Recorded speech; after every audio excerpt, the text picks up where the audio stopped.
నమస్తే, welcome to Bhaktivan. కొలిచిన వారికి కొంగు బంగారంగా నిలిచే దైవం వేములవాడ శ్రీ రాజరాజేశ్వర స్వామి. భక్తులందరూ ఆ స్వామిని సొంత మనిషిగా భావిస్తారు.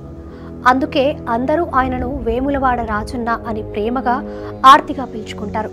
స్వామివారిని దర్శించుకోవడానికి తెలుగు రాష్ట్రాల నుంచి మాత్రమే కాదు, ఇతర రాష్ట్రాల నుంచి కూడా వేల సంఖ్యలో భక్తులు వస్తూ ఉంటారు. స్వామివారిని సేవించుకొని తరిస్తూ ఉంటారు.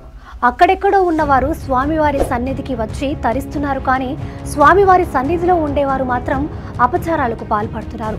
ప్రతిరోజు ఉదయం 11:30 గంటలకు స్వామివారికి అనాదిగా జరుగుతూ వస్తున్న నివేదన కార్యక్రమం తరచుగా ఆలస్యమవుతుంది.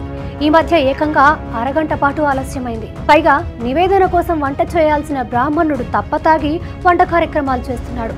అరగంట ఆలస్యం అయిందంటూ హడావిడిగా వంట కార్యక్రమాలు చేయడంతో వంటలన్నీ మాడిపోయాయి. అంతేకాదు, స్వామివారికి ఎంతో ప్రేమగా సమర్పించాల్సిన నైవేద్యాన్ని కూడా నిర్లక్ష్య ధోరణితో ఉడికి ఉడకని అన్నంతో తయారు చేసి సమర్పించి మమ అనిపించి చేతులు దులుపుకున్నారు. స్వామివారి నివేదన కార్యక్రమం ఆలస్యం కావడం, అంతేకాకుండా వంట సిబ్బంది నిర్వాకాలను గమనించిన భక్తులు ఆగ్రహాన్ని వ్యక్తం చేస్తున్నారు. ఇలాంటి సమయంలో ఆలయంలోనే ఉండి పర్యవేక్షించాల్సిన ఆలయ అధికారులు ఏఈఓ అందుబాటులో లేకపోవడం పట్ల కూడా ఆగ్రహాన్ని వెలిబుచ్చారు.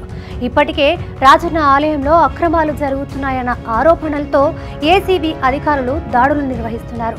దానికి తోడు స్వామివారి విషయంలో అపచారం ఇలాంటివి కూడా జరగడం పట్ల భక్తులు అసంతృప్తిని వ్యక్తం చేస్తున్నారు.